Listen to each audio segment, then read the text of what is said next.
Oi, pessoal, eu sou a Thaís Polimene, sou apresentadora, curadora, roteirista.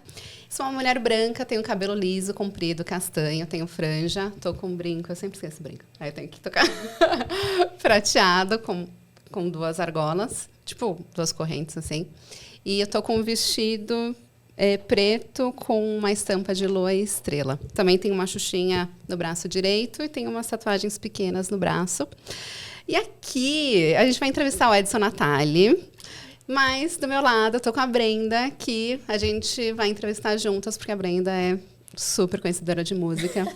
Seja bem-vinda, Bre. Obrigada, tá. Vou fazer minha audiodescrição aqui pro pessoal também. Eu sou uma mulher branca, de cabelos cacheados, pretos.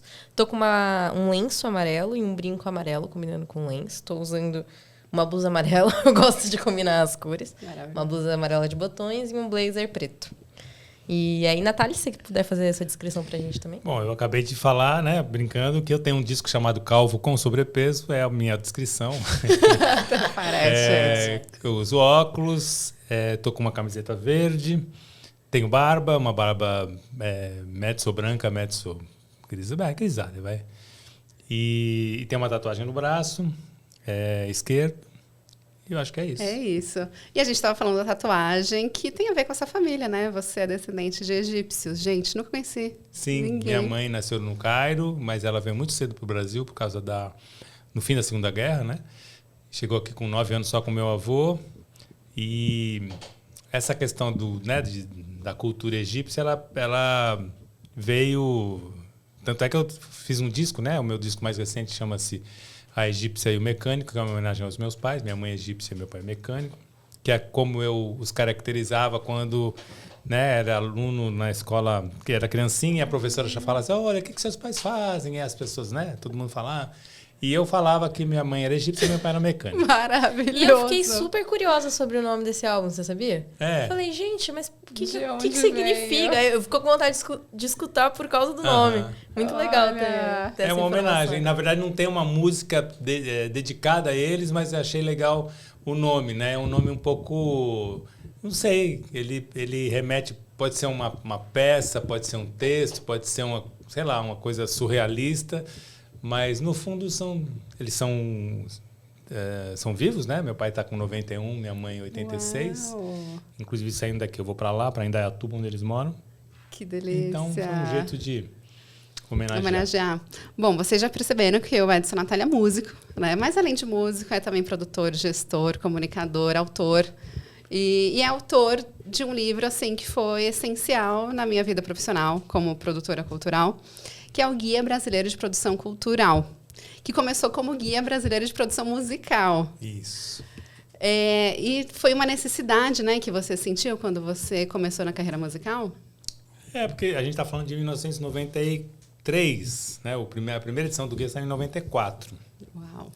Então, eu tinha muita curiosidade e, né, eu tinha um grupo instrumental que chamava Cidarana, que já tinha terminado nessa época. Tinha gravado meu primeiro álbum solo e mais 2 discos já. E tinha essa curiosidade de saber por que era tão difícil. Naquela época, sempre lembrando, isso é importantíssimo, não tinha internet. Então, as informações eram realmente muito, muito mais truncadas do que são hoje. E eu queria saber como é que eu poderia fazer para tocar nos festivais fora do Brasil, por que era tão difícil fazer o disco, por que ninguém, né, não tinha um lugar para você perguntar as coisas e a gente ia batendo cabeça. Eu já tinha produzido alguns discos independentes, mas era realmente uma saga, né?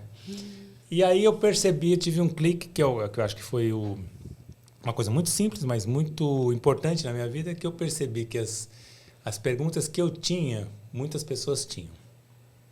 Aí eu resolvi fazer um livro com as minhas perguntas. Que ótimo. Foi um livro independente, na época.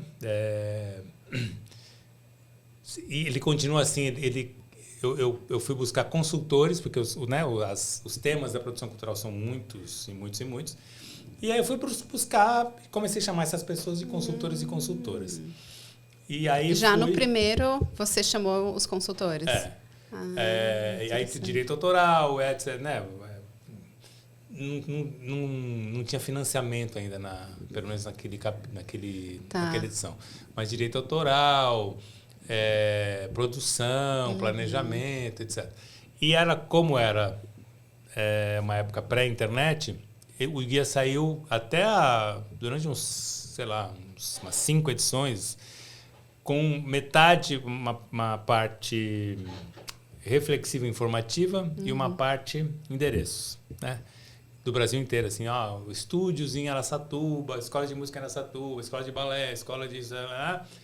Porque a ideia era que a pessoa pegasse e poderia se movimentar, inclusive, né, indo tentar tocar em outros lugares ou se apresentar a sua peça. Muito bacana.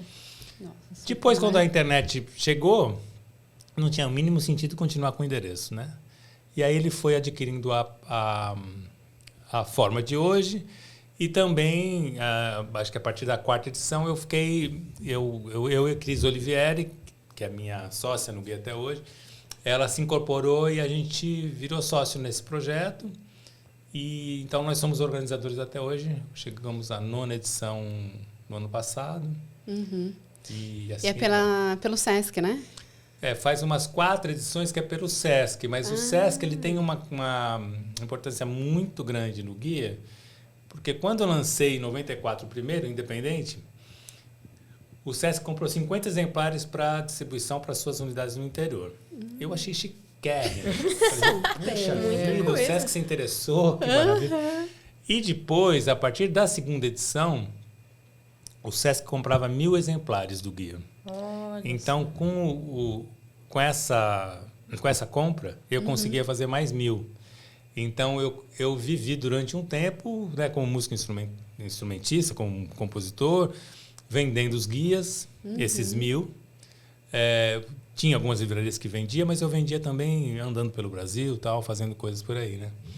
E aí o Sesc continuou nessa perspectiva de comprar cada edição 1000 para distribuição gratuita para suas unidades e produtores culturais em geral no Brasil inteiro. E a partir de um determinado momento, as edições do Sesc aí também, né, chegaram para o nosso orgulho e satisfação, e a gente até hoje está junto nessa atoada. E a cada edição vocês vão atualizando, né, os temas. Como que vocês escolhem esses temas?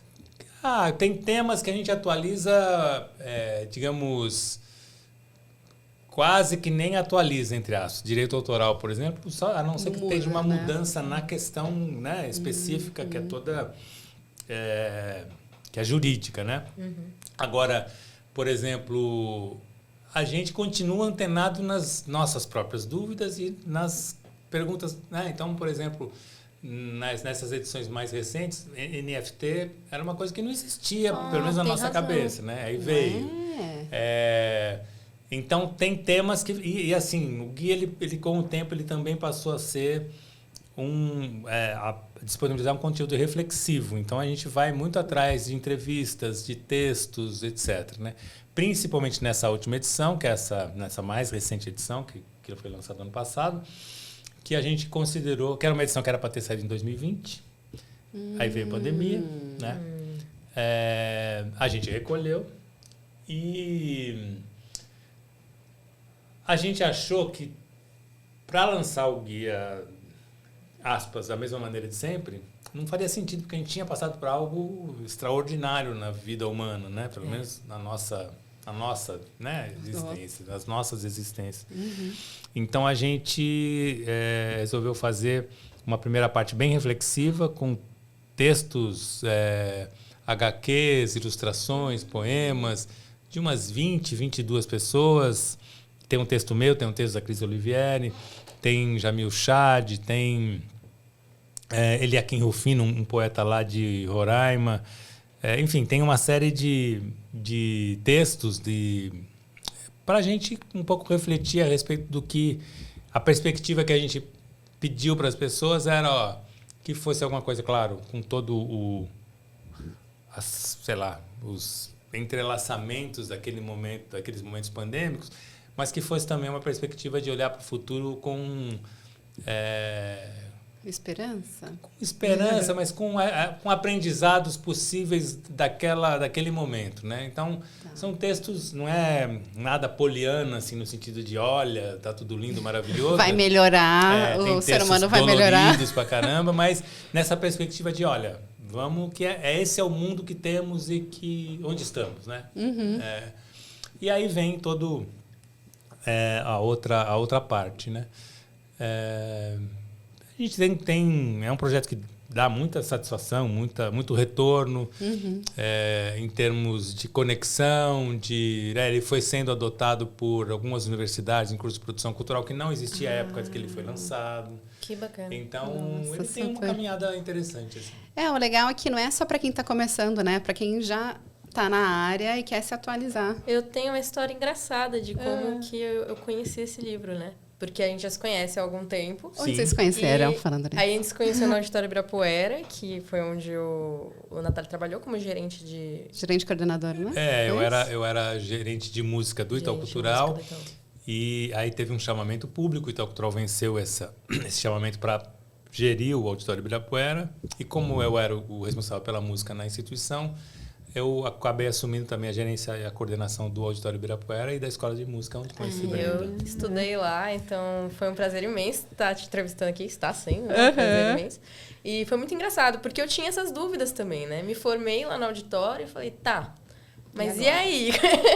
Como que eu faço? E aí eu fui fazer ETEC, porque na ETEC de artes tem um curso que chama... É o curso de canto, né? Mas uma matéria que chama gerenciamento de carreira.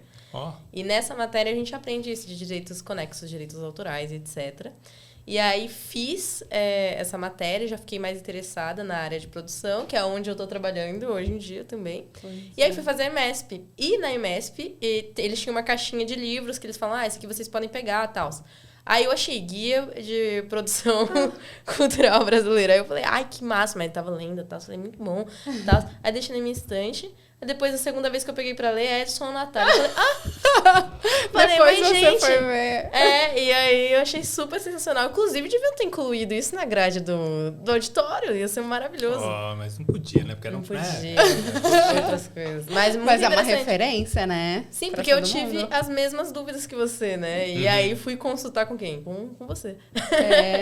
Inclusive, a gente vai começar a produzir um guia de profissões. Que legal. E aí, te ouvindo, já tive algumas ideias aqui. Acho que a primeira coisa é a gente perguntar para os jovens quais dúvidas eles têm, né? Porque a gente já saiu dessa parte, dessa fase de escolher profissão. Eu ainda lembro as dúvidas que eu tinha, porque é um período super tenso, né? Sim. De escolha.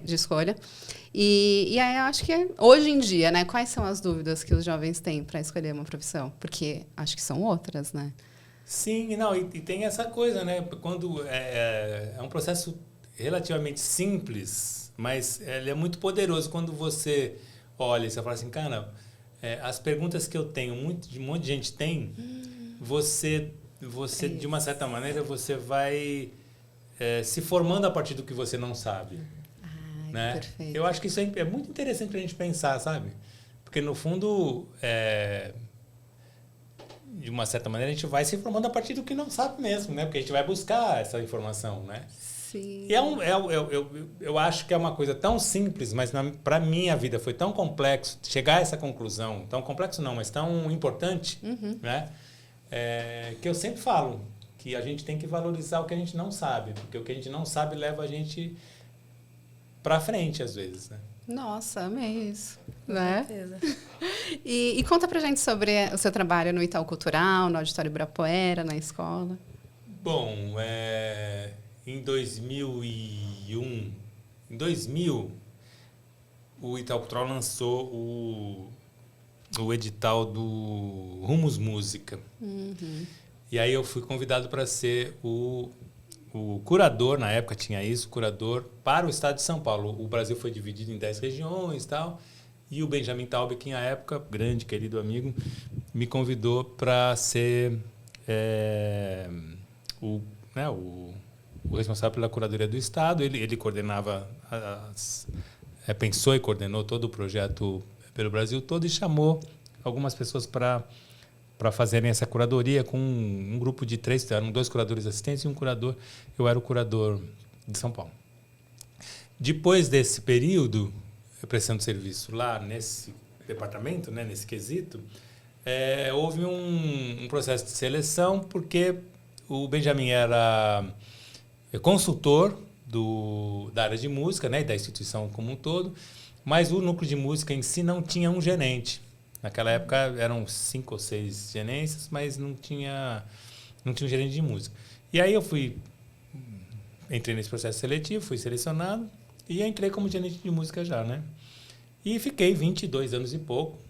Uau. Então, nesse processo foi um aprendizado maravilhoso, assim, teve muita coisa, muita. E em 2011, o Itaú Cultural assume a gestão do Auditório Ibirapuera. E aí eu tenho esse prazer, essa honra de ter trabalhado no auditório e no núcleo de música do Itaú Cultural, que era uma coisa só, entre aspas, né? Tá. E a experiência no auditório foi incrível, porque é um espaço da música do Brasil que é maravilhoso, né? Maravilhoso, a estrutura é sensacional, o equipamento é lindo, a arquitetura né? O Niemeyer E dentro do auditório tem a escola de música, onde também tive a oportunidade de nunca tinha trabalhado diretamente com uma escola de música, né? Eram mais ou menos 150, 160 alunos e alunas em média.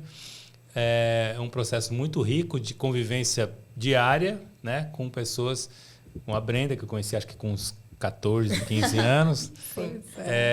E todo esse processo, né? De você interagir e aprender, né? Com essa convivência com professores, professoras, alunos, e um monte de demanda, um monte de questões que no trabalho, digamos, da produção cultural não surge, na educação surge, né? São demandas, às vezes sempre, né? Uma parte delas individuais, do crescimento, das dúvidas, do processo de aprendizado, da rebeldia muito saudável, né? Principalmente dessa faixa etária, né? De 14 a 18. Então, foi um processo muito, muito rico para mim, de aprendizado, e que agora eu acabo tendo a oportunidade de ter me tornado amigo das pessoas com as quais eu conheci, como Brenda, Lio, um monte de gente que eu toco junto, a Bia. Que viraram grandes músicos, né? Grandes músicos, grandes amigos e que continuam me ensinando e trocando comigo, etc. Que legal. Eu conheci a escola de música pela Brenda, quando você comentou. Como que você conheceu a escola? Gente, foi uma loucura. Foi no Itaú Cultural. Eu fui ver o Seis Canta. Cantar no Itaú Cultural.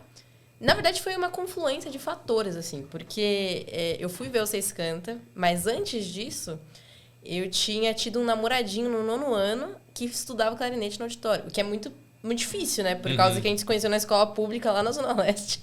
E ele estudava no auditório. São 160 alunos, né? E aí ele falou, eu fazia guri já, e ele falou, tem essa escola. Eu falei, legal. Aí eu fui no primeiro ano do ensino médio, troquei de escola. E um dia eu tava lá, cabulando aula, e encontrei um menino e ele tocava sanfona. E eu cantei com ele, ele falou, nossa, você tem que ir pra escola do Auditório Ibirapuera. Eu falei, que isso, gente, que vocês ficam me falando? Aí, ele também tá lá, o Cauê, que inclusive toca na Furiosa até hoje. Eu estudei com ele no meu ensino médio, lá na Zona Leste. E aí, minha mãe me levou pra ver o Seis Canta. Que no Seis Canta tinha a prima de um menino da minha igreja. E aí, por isso, eu fui lá assistir o Seis Canta. E aí, minha mãe falou, você gosta? Você gosta de cantar? Eu falei, eu gosto de cantar. Aí ela falou, tá bom. E aí, ela que ajeitou isso do Ibirapuera. Porque ela foi pesquisar de onde que era aquela galera. Seis Canta é um grupo vocal que surgiu no auditório, que inclusive o Natália tem uma música gravada com eles. Sim. É um arranjo vocal, que se você quiser comentar um pouquinho depois, que esse arranjo é lindo, né? Música muito bonita. Enfim, foi assim que eu conheci lá e entrei. E foi muito supetão, assim. Eu já tava no guri, então tinha um conhecimento básico, assim, de música. Mas foi isso. A vida foi me empurrando, assim, até eu chegar lá. E foi super importante pra sua formação, né? Não, foi mega. Isso é tudo. Foi tudo. Tudo, dos meus 14 aos meus 19 anos, eu estudei canto lá com uma mega cantora. Foi minha professora, que foi a Vanessa Moreno. E eu tinha um problema vocal, né? Então, eles cuidaram de mim com excelência, assim, com cuidado para além de só da aula. Só da aula. Eles percebiam, eu tinha um problema, eu tinha que fazer uma cirurgia depois. E o auditório tinha essa bolsa. E foi com a bolsa que eu consegui pagar a cirurgia depois. Então, e eu tô cantando até hoje por causa todo esse processo, né? Então, eternamente grata. Foi minha infância, adolescência, foi ali e nunca, jamais esquecerei. Eba. Você quer fazer faculdade de composição? Sim, tô fazendo isso? cursinho, vou prestar composição. Olha que esse ano. chique, que legal. Tô super animada, gosto muito dessa área. Que legal. Fazer uns arranjos bonitos, assim. Então, acho que a gente pode começar a falar dos arranjos. Faça Ai, perguntas técnicas. Gente, deixa eu ver o nome da música aqui. Cleocidra é o nome da música? Clepsidra. Clepsidra. É. Clepsidra é o nome difícil, gente. Que ele gravou com o Seis Canta. Isso. E o Daniel Reginato, que inclusive é o regente que ainda tá lá no auditório do coro, né? Que foi o coro que eu fiz parte. Os alunos de canto fazem parte. E os Seis Cantos foram... os 6 foram alunos de canto lá no auditório. Gente. Então, como foi essa experiência? Como foi essa ideia desse arranjo? Que ele é super diferente, gente. Escutem a música. Então, na verdade, foi nesse disco A Egípcio Mecânico. No disco anterior, que chama Âmbar, Os Afluentes da Música, eu já tinha chamado o Saxofonando, que é um grupo, né, um quarteto de saxofones que eu acho que 3 são ex-alunos da Escola do Auditório. Ou os 4, não me lembro mais. E eu já tinha essa conexão, né, que rolou com professores, professoras e alunos e alunas, né? Então, nesse disco no Âmbar tem Vanessa Moreno, tem Proveta, tem Tonio Ferragutti, professores da escola, e tem o Saxofonando, etc., né?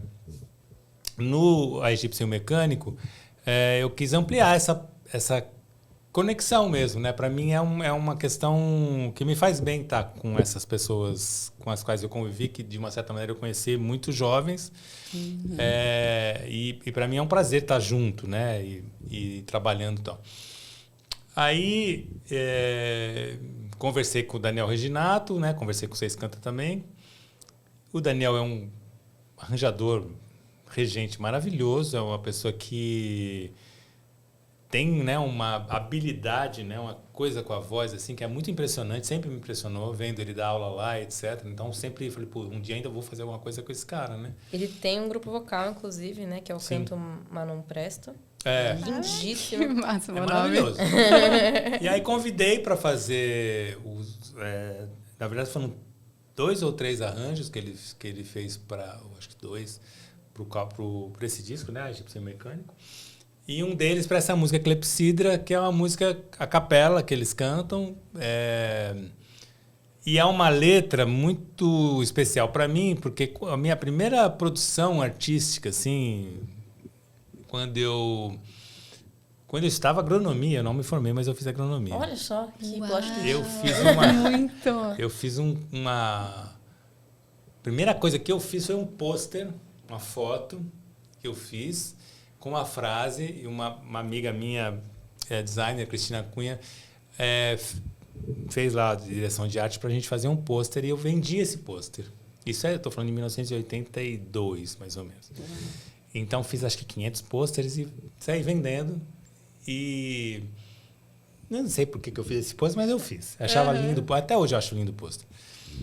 Aí, logo depois, eu lancei um livro de poemas em 87. Que demais. Eu tinha feito um compacto duplo em 83, com 4 músicas.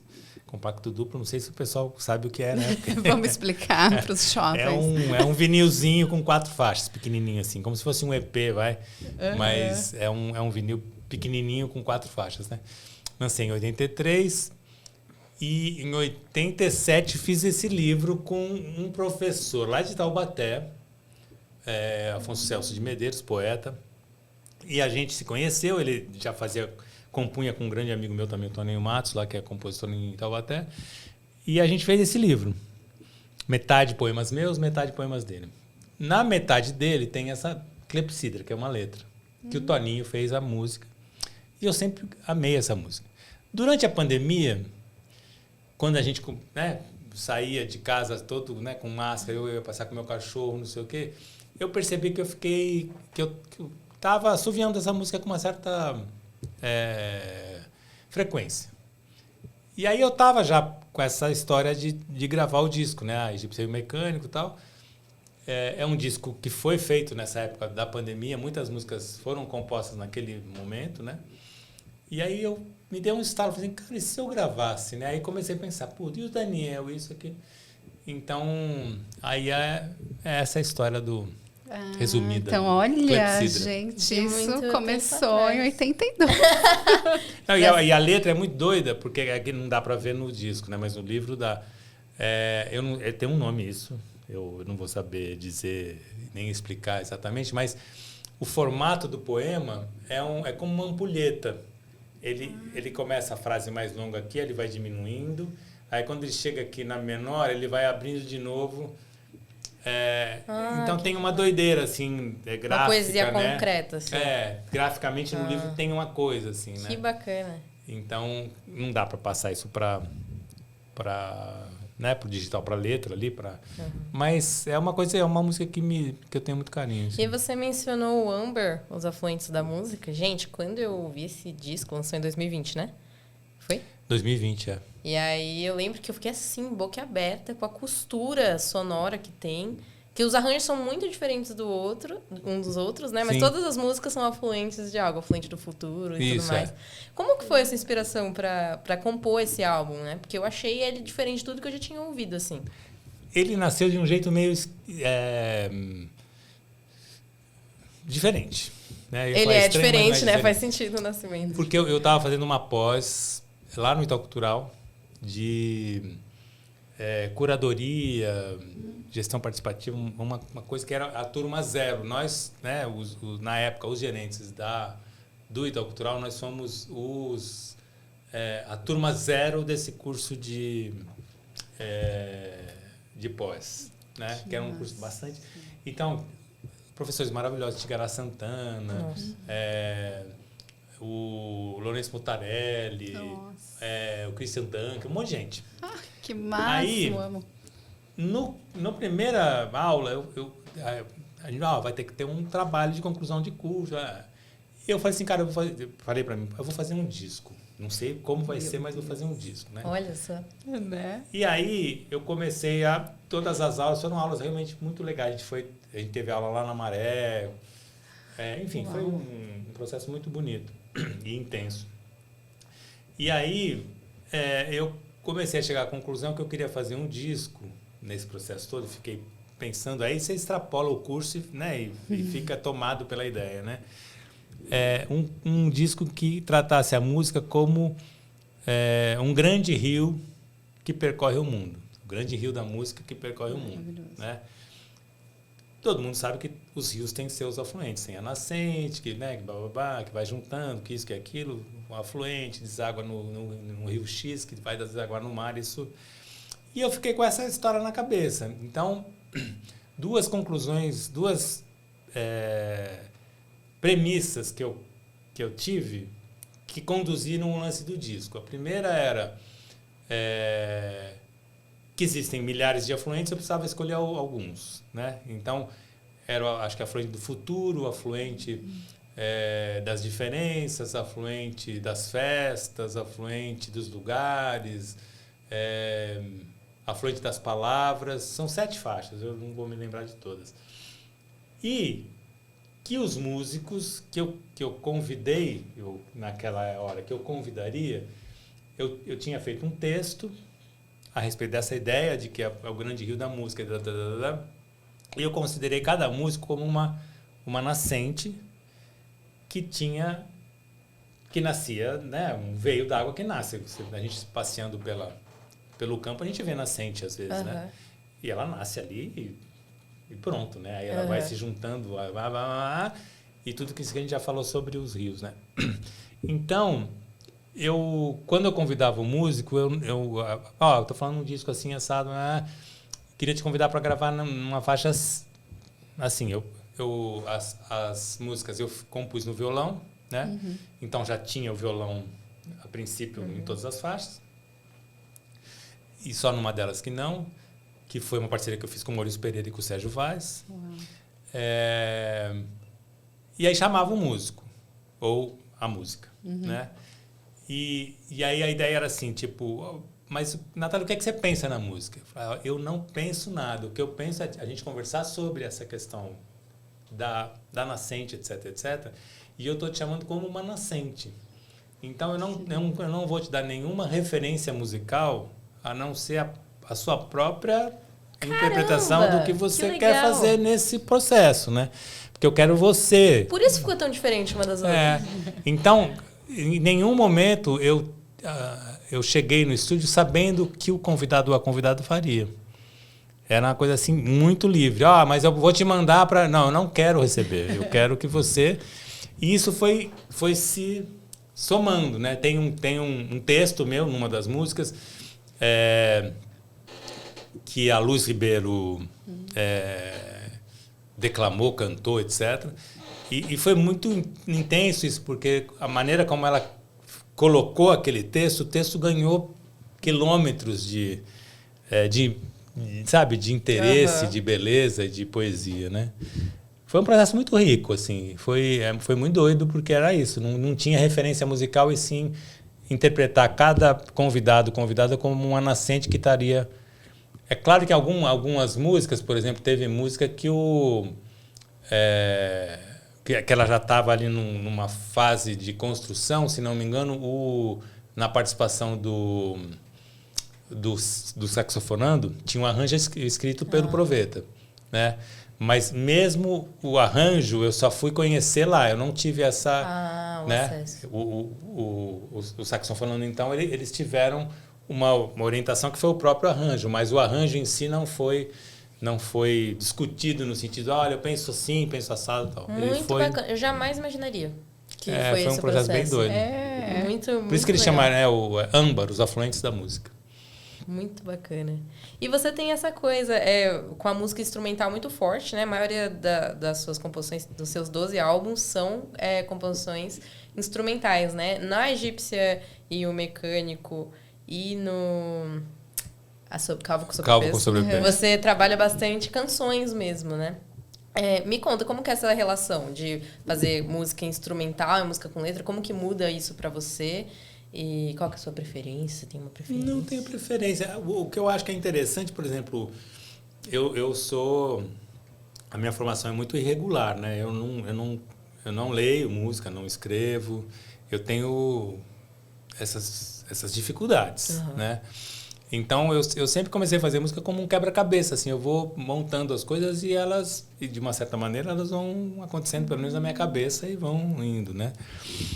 O âmbar, outra característica desse disco, né, o âmbar, as afluentes da música, a gente estava em pandemia, uma pré-pandemia, na verdade, porque era 2019, eu me lembro que a gente acabou de gravar o disco no dia 20 de dezembro de 2019. Nossa. Mas foi um processo, assim, como tinha essa coisa desse pensamento do Rio, etc, eu compunha a música e eu gravei no estúdio do Gustavo Ruiz, maravilhoso, produtor fundamental para que o disco tivesse esse formato, né? Esse resultado. E a gente mora perto, então eu ficava compondo, aí achava lá um caminho para uma composição e ficava tocando insuportavelmente a mesma música durante 2 semanas, toda hora que eu tinha. Eu estava no Itaú Cultural ainda, né? Então, quando eu não estava trabalhando, estava lá. E aí, quando eu gravava o violão, eu mergulhava na próxima. Então, é um disco que eu não sei tocar nenhuma daquelas músicas mais, porque é como se eu tivesse... Eu acho que eu vou ter que sentar para, né, relembrar, mas assim, de imediato, toca, eu não toco. Agora você está falando do âmbar. Do âmbar, claro. Que aí são as composições mais fluidas, né? Agora, no caso do Egípcio Mecânico, foi um disco pandêmico mesmo, né? Então, muitas das coisas ali é sentimento do que estava rolando. Tem uma música que eu gosto muito, que é o Use o Frio para Isso, que eu fiz com o Jats Macalé. A gente se falava durante a pandemia, então era uma pô, o que a gente gostaria de fazer com os nossos amigos, as nossas amigas, família que estava distante, o que a gente queria, né, que acontecesse, né? Então era um pouco de... E eu acho que agora, para mim, eu não tenho tido essa... No começo eu fazia mais música instrumental, nesse momento eu estou aberto, assim, não tenho mais uma linha, assim, sabe? Tô mas as letras solto no são mundo. suas ou você utiliza depois isso, como foi o caso da música que você gravou com Seis Cantas? Você compõe as letras também? Sim. Tem na maioria das músicas da Egípcio Mecânico são minhas. Tem uma parceria com o Macalé, tem uma parceria com o Maurício Pereira e tem uma parceria com o Paulinho Freire. E gravei uma música do Lupicínio Rodrigues e do Felisberto Martins. Que bacana. Então... E agora, né, eu acabei de fazer 2 dias no Sesc Pompeia, que foi maravilhoso. Tem uma música do Fito Paz e uma música do Tom Waits. E uma música nova também que... As coisas estão indo, assim, sabe? Um antro de referências, né? Muito bacana. Eu vou indo, assim, não tem muito parâmetro, assim, sabe? O que me chamou a atenção foi essa sua formação mesmo multidisciplinar, né? Você começou uma faculdade de agronomia. Foi. É mais complexo. Eu achei, porque o meu pai é mecânico, né? Então, durante um tempo da minha adolescência, eu achei que eu ia ser engenheiro. Então, quando eu fiz 18 anos, eu saí do colégio e prestei vestibular. E era tão decidido que eu prestei jornalismo e matemática. Porque me disseram que o primeiro ano era básico na matemática, que eu poderia mudar para engenharia no segundo, e matemática tinha menos concorrência. Passei na matemática. Mas eu tinha essa coisa de gostar de escrever, tanto é que eu prestei jornalismo. Não passei. Fiz 1 mês de matemática no Mackenzie e falei, cara, não é isso. Me deu uma angústia, assim, eu sou péssimo para número. Descobri fazendo matemática. Aí eu saí fora. Aí pensei e falei, cara, acho que eu gosto de mato, aquelas coisas, né, que você fica tentando. Aí falei, vou fazer agronomia. E foi sensacional, porque quando eu cheguei, como eu tinha essa coisa de ser engenheiro, de ser mecânico, e estava sempre fuçando o carro, não sei o quê, os meus amigos da adolescência me viam como o cara que ia ser mecânico. Quando eu passei na universidade, em Taubaté, para fazer agronomia, não conhecia ninguém, a primeira sensação que eu tive lá, depois que eu cheguei, tentei me achar, e arrumei lugar para morar e tal, foi perceber que lá eu podia ser quem eu era. Eu já escrevia, mas eu não mostrava para ninguém, eu tinha vergonha, né? Eu tocava violão, mas eu também tinha vergonha. Aí eu falei assim, cara, que ninguém me conhece, que eu posso ser eu, né? E aí comecei a escrever, mostrar e tocar. Então eu me libertei como artista ou produtor cultural, sei lá o quê, fazendo agronomia, porque eu me distanciei do meu habitat inicial, digamos assim. Foi uma sensação muito legal. Tipo, que interessante esse processo. Sabe, me libertar. Tipo, cara, aqui ninguém me conhece, eu tô zerado, eu posso ser o que eu quiser aqui, né? Aqui em São Paulo, eu não sei, se eu não tivesse ido para Taubaté, eu não sei como é que teria sido a minha trajetória, se eu realmente teria mergulhado na música. Eu acho que teria, no mínimo, demorado mais, porque, né, eram batalhas internas de tipo, pô, será, pô... E é aquela coisa de adolescente, né? Também, né? Tipo, hoje deve ser a mesma coisa, mas era uma zoeira, um bullying direto. Ai, agora tá escrevendo. Ai. Artista. Então... Mas lá foi relax. Em que momento você desistiu da faculdade de agronomia? Aí eu tinha um grupo de amigos, né? De amigos até hoje, que a gente se encontrava e trocava, e aí começamos a participar de festival. Ficamos em segundo lugar no festival universitário em Taubaté, isso em 83. Em 84, a gente ganhou um festival da região ali, que era o Festival Universitário de Redenção da Serra, que é uma cidade lá do Vale do Paraíba. E aí a gente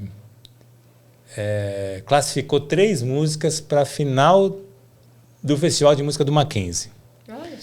Então, eram 12 finalistas. A gente classificou 3. Eu falei para mim, pô, eu acho que é por aí, né? E foi muito ingênuo, né? Porque quando eu já não ia mais na aula. Eu já, né, ficava tocando, escrevendo, e indo para cá, para lá, para fazer coisa, pensar. Já não era mais... Mas eu não tinha a mínima ideia do que era ser músico. A mínima. Não tem nenhum uma referência da minha família de, né, de artista, etc, né? Eu achei que ia ser, sei lá, tinha participado de 3 festivais e ido bem, relativamente bem, que era tipo que nem o Chico Buarque, né? Agora, sei lá, alguém vai se interessar. Aí gravei esse disco, esse compacto duplo, quebrei a cara, porque foi um desastre de coisas que deram errado, a capa ficou feia, eu fui reclamar, o cara da RCA, eu preenchi o disco. E eu falei assim, cara, mas a capa tá muito velada, né? A foto não é assim, é uma foto preta e branca, né? A foto não é assim tão desbotada. Aí o cara falou assim, ó, tá pronto. Eu fiz 500, né?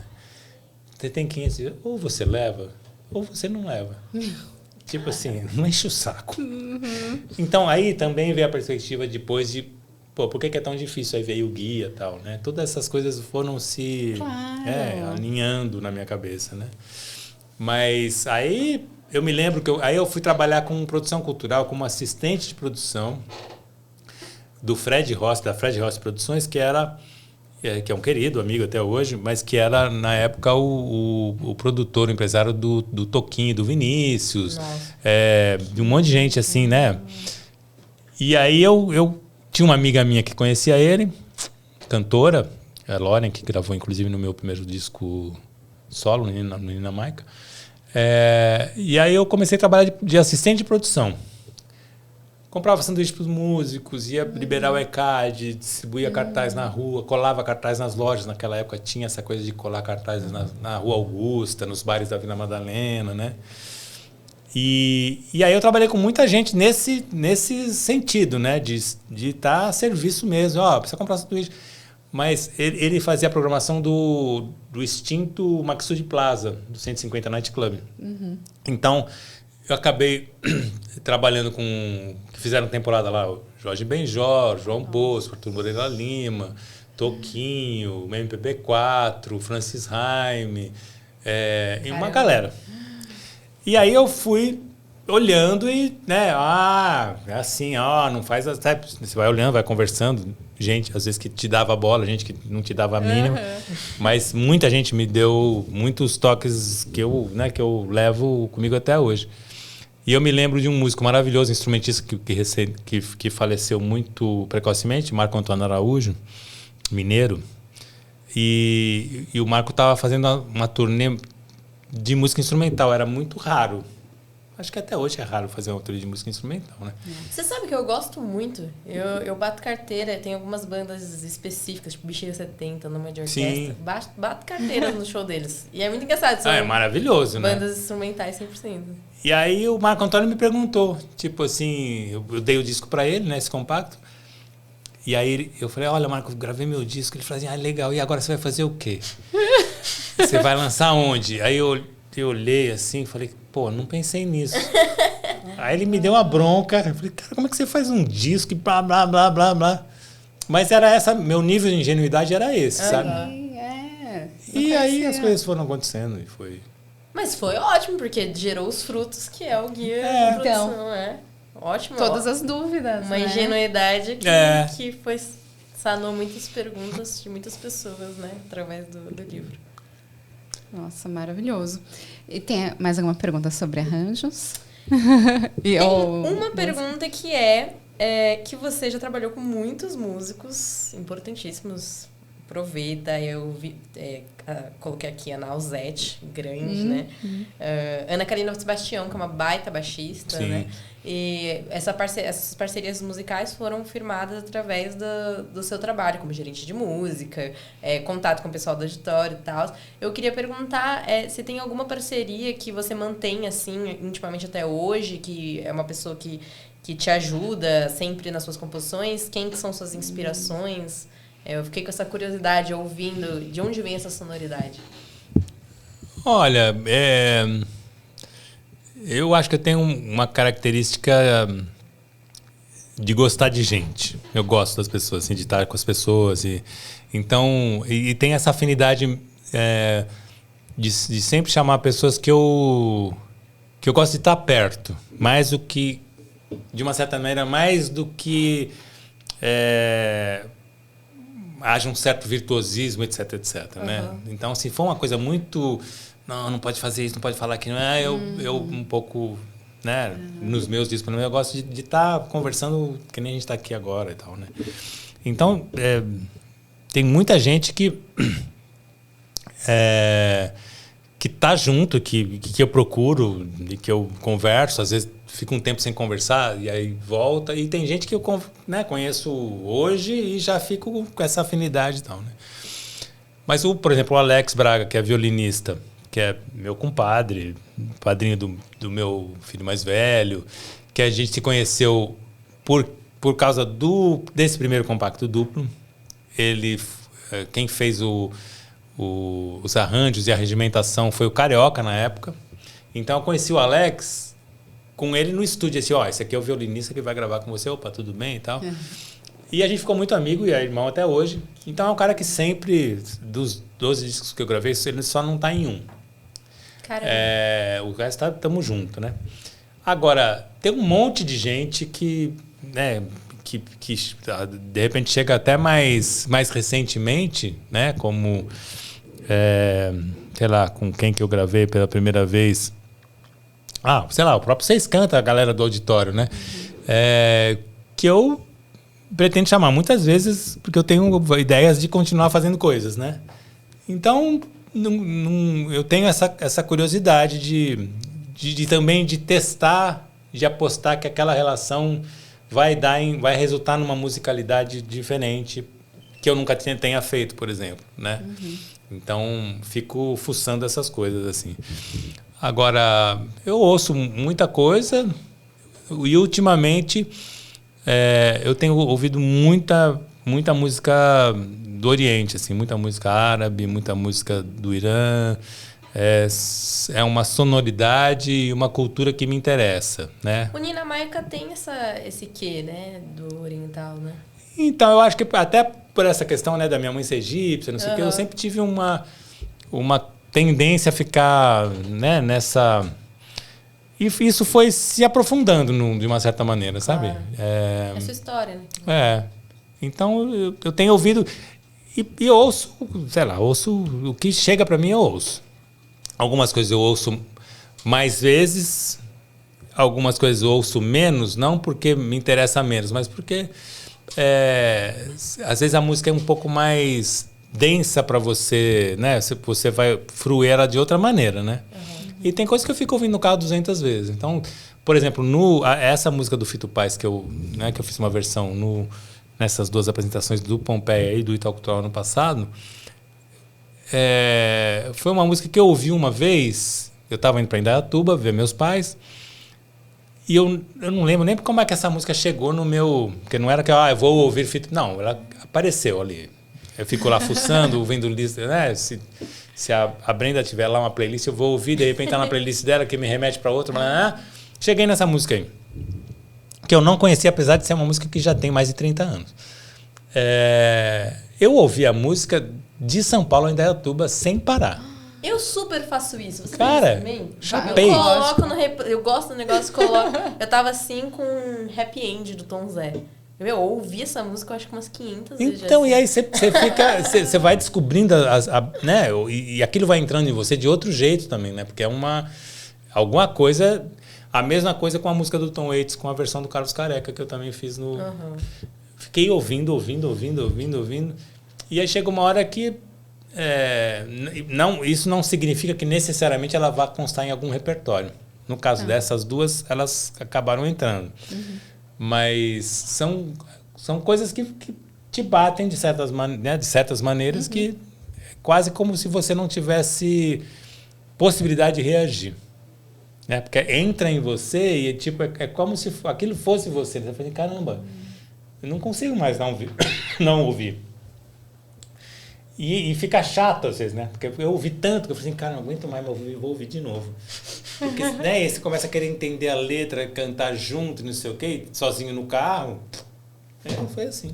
Mas meus pais sempre me diziam que eu precisava ouvir pelo menos 6 vezes um álbum antes de falar que eu não gostava. Capaz. Sempre me disseram isso. Nossa, 6 mas vezes. eles não são da música. Meu pai é músico.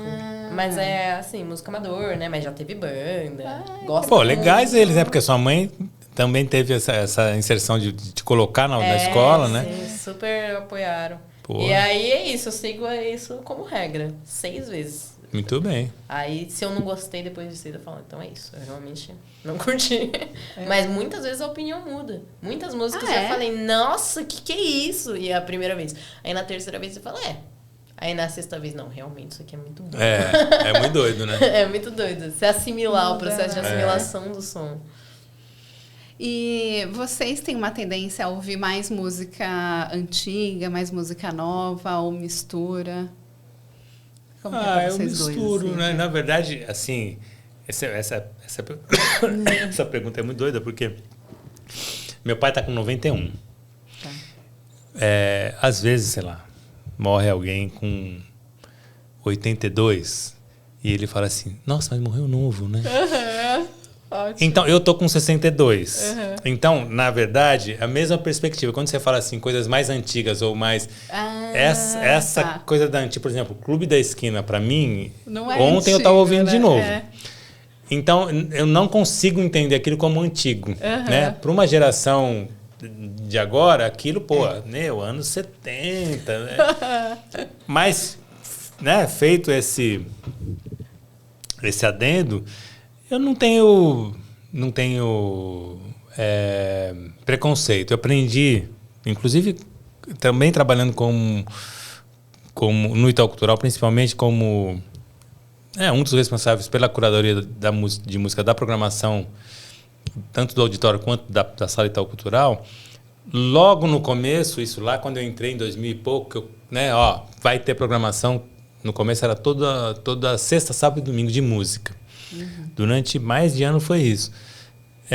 Eu compreendi imediatamente que, assim, fazer curadoria, você não pode partir do seu gosto pessoal. Tá. E senão, cara, você faz um clube, né? E aí, a perspectiva da audição, como a Brenda falou, né? Você tem que ouvir 6 vezes. Você tem que estar aberto para... Né? É claro que... no Brasil, principalmente, talvez em todos os países, mas no Brasil certamente, tem muito mais, no caso de programar um teatro, tem muito mais músicos do que datas para programar. A conta não fecha. Né? Mas dentro desse limite, né, que é o espaço e é o tempo, você tem que ter uma perspectiva de abertura total, né? Independente também do espaço temporal, a não ser que seja uma coisa, olha, esse espaço é destinado a música contemporânea feita por músicos até 30 anos. Aí é um recorte que você... Mas se for, né, numa amplitude, você pega o Jardim Macalé, está com 82, né? Extremamente contemporâneo, moderno, vivo e, né, instigante, etc. Né? Tom Zé, etc. O Soares, né? Cara, faz uns 2 anos e o que ela fazia era mais moderno do que a gente tem agora. Né? Ela estava no futuro quase. E você também ouve músicas? Você sabe que pra mim, eu acho que por conta da diferença de idade, né? Eu me sinto muito nova. Porque eu sou, né, no caso. Mas muita gente, por exemplo, eu tinha uma banda e as pessoas eram mais velhas que eu. E era tipo, vamos fazer uma coisa similar àquele arranjo daquela música. Eu falava, gente, que música? E eu ficava nervosa. Eu falava assim, meu Deus, eu não ouvi nada dessa vida ainda, sabe? Mas aí eu fico pensando, não, porque ele, sei lá, tem 10 anos a mais que eu. E ele teve 10 anos pra ouvir música mais que eu. Total. Mas eu tento fazer... Eu coloco um artista pra ouvir por mês. Por exemplo, em janeiro eu ouvi toda a discografia da Gal Costa.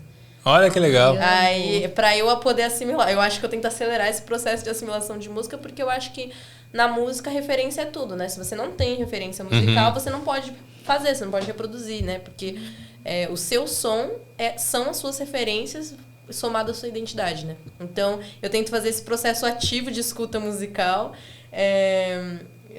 Eu tentei ouvir Marisa Monte. Eu não deu aquele match tanto, assim. Mas eu ouvi a discografia dela inteira, então... esse mês eu tô no Djavan.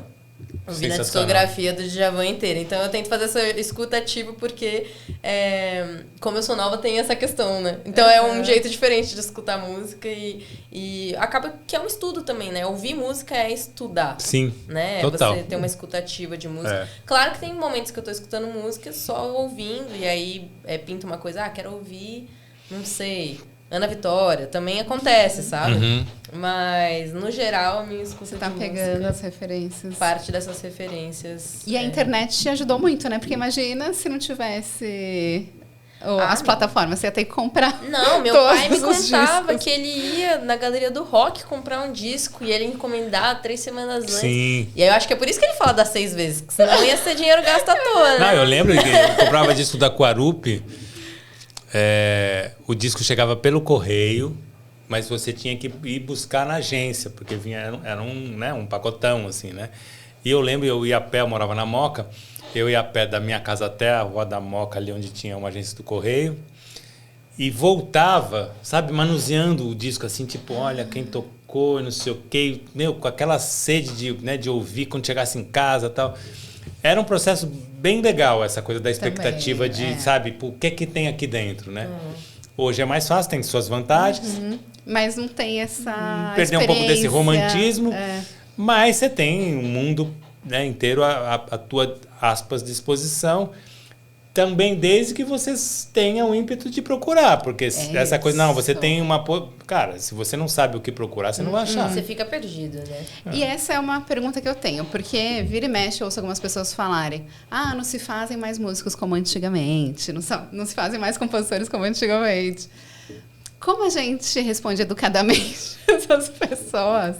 Não sei, porque também é uma questão delas não saberem o que procurar. Porque agora tem um livro que chama Cauda Longa que fala sobre o nichamento da arte, né? Porque no passado, uma pessoa estrelava na rádio, todo mundo conhecia essa pessoa. Uma pessoa ia na televisão, todo mundo conhecia essa pessoa. Então, esses grandes nomes, Caetano, Gil, eles foram apresentados, né, nesse contexto, né? O contexto que a gente tem hoje é um contexto muito mais nichado. As pessoas permanecem em bolhas, elas atingem essas bolhas com precisão. Mas é difícil muitas vezes sair delas, né? Então, não é que não tem gente fazendo música. Tem muita gente. A questão é que o alcance não é mais... globalizado como era antes, né? E o que é globalizado é totalmente mercado, né? Assim, daí as pessoas falam, sei lá, quem não gosta de funk aí fica falando, porque só tem Anitta. E não é só isso. Não, eu acho que é uma questão, acho que extra-musical, né? Quando também você fica restrito a uma pessoa com mais idade, né? Ao passar, não, porque no meu tempo... Eu acho que é um pouco um contexto... de você estar muito apaixonado pelo seu passado e, cara, aí você deixa de articular o presente, né? Porque, no fundo, é claro que se você for em direção a pessoas que têm 20 e poucos anos, que está fazendo música agora e que talvez não seja possível você ouvir em algum lugar, porque você não sabe nem o nome, né? Você vê muitas belezas ali, né? É diferente da sua época? Claro que é. Porque a sua época também era diferente da época do seu avô, do seu tio, do seu bisavô, etc. Né? Isso é o que rege a existência, né? Mas eu tenho uma certa preguiça dessa conversa.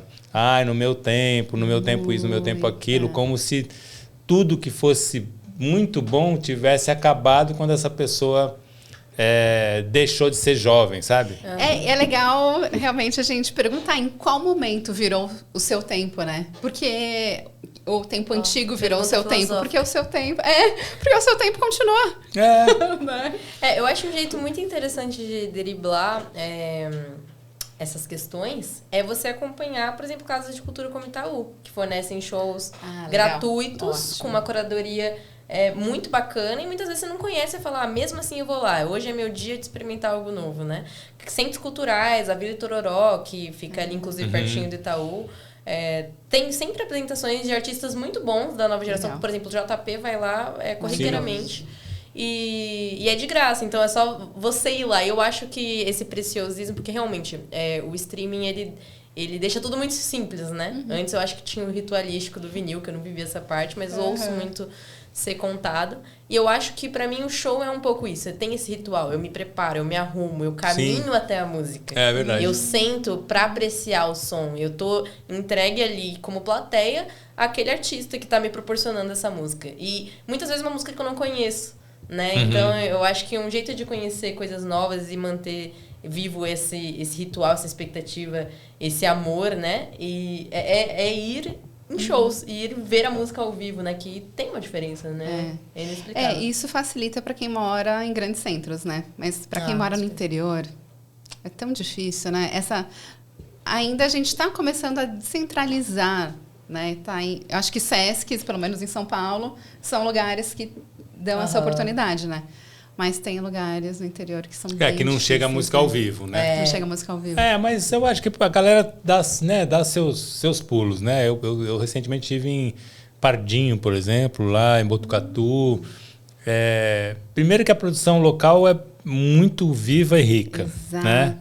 Valorizar a produção local pode ser uma... Os caras são antenados pra caramba no que está acontecendo no mundo, né? Então, eu não senti defasagem com relação a qualquer coisa, né? A batalha é assim, como é que a gente agita a cena local e a gente interage com as outras cenas, né?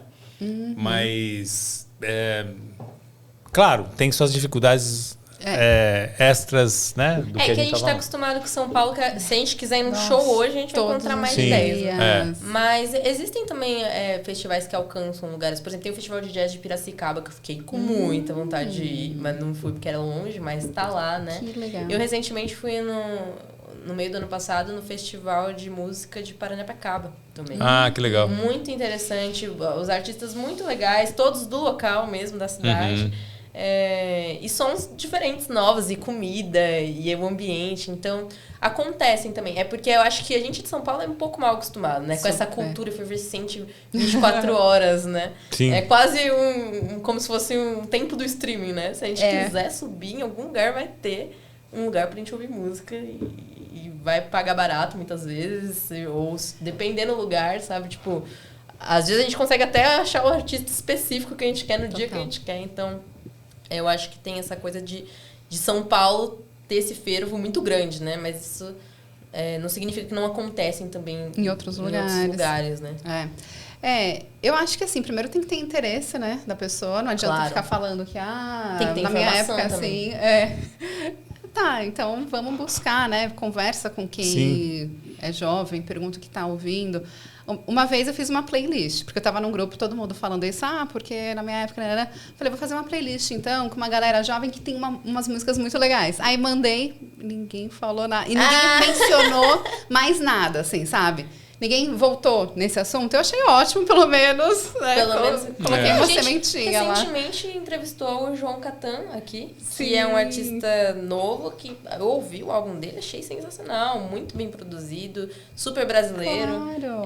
A voz muito linda, dá pra ver que tem ali um carinho, conhecimento musical, um cuidado em produzir aquilo.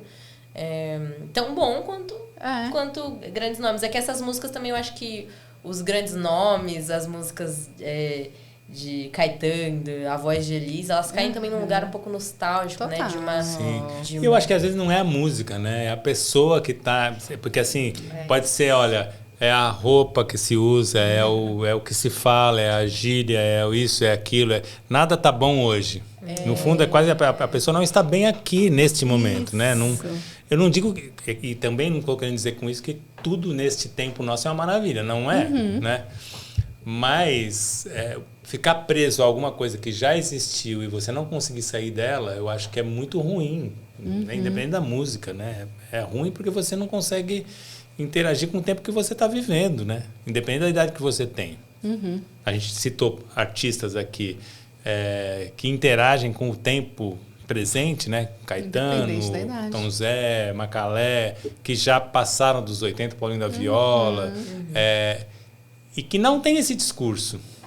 Não, né? né? De, no meu tempo. Cara, qual é o tempo dele? O cara tá fazendo disco agora, Isso. sabe, cara? Qual é o tempo Inclusive, dele? por exemplo, Gal Costa, ela antes de falecer gravou. Eu sou muito fã do Rubel, é um artista que eu acho muito bom. E ela gravou com o Rubel, gravou com o Tim Bernardes. Tim Bernardes, é. Então Com a Marília Mendonça também, com a Marília né? Mendonça. Então, pra mostrar que é isso, meu. Ela partiu, mas tem gente nova fazendo coisas lindas Sim. e coisas boas.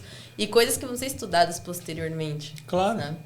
A gente precisa aprender a dar esse valor a essas é. novidades, né? Que também são retratos. A música, eu acho que ela é o retrato de um tempo, né? Retrata muito, né? Sim. Retrata uma muito... a fotografia sonora de uma cultura, de um tempo. Então, faz sentido dar valor a quem tá fazendo a música agora também. Porque a fotografia de agora, né? E ela é tão válida quanto a fotografia do passado. Mas é que eu acho que cai nesse lugar da nostalgia também. Mas aí você pega uma geração, sei lá, as pessoas que têm... Vou chutar aqui. 25, 35.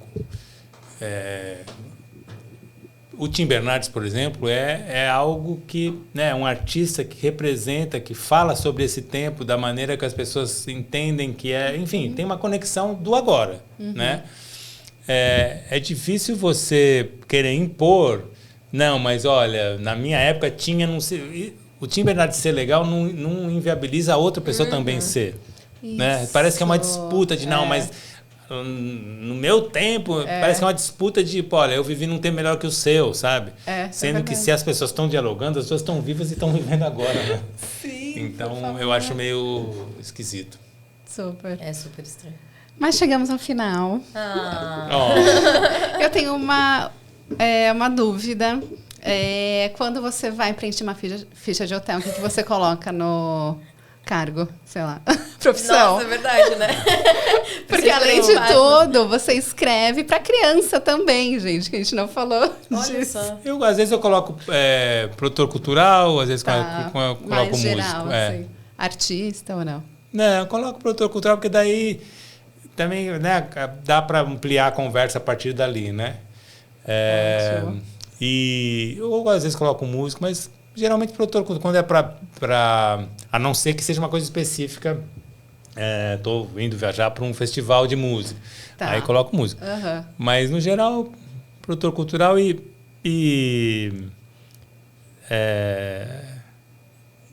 não tenho essa. Eu acho que com o tempo, na verdade, só para finalizar, né? Eu também fui me libertando de uma certa necessidade de me carimbar como, né? Um pouco o tempo da existência, né? Como eu falei, estou com 62.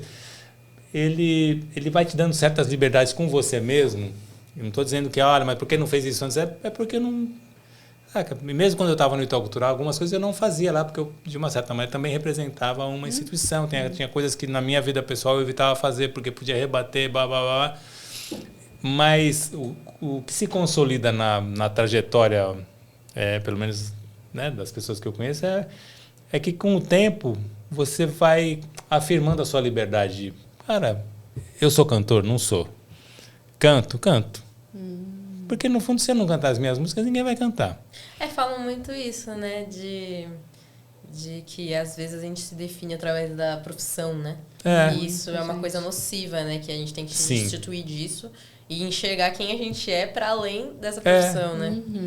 Para além da característica. Uma vez me fizeram a pergunta se você não tivesse mais voz, né?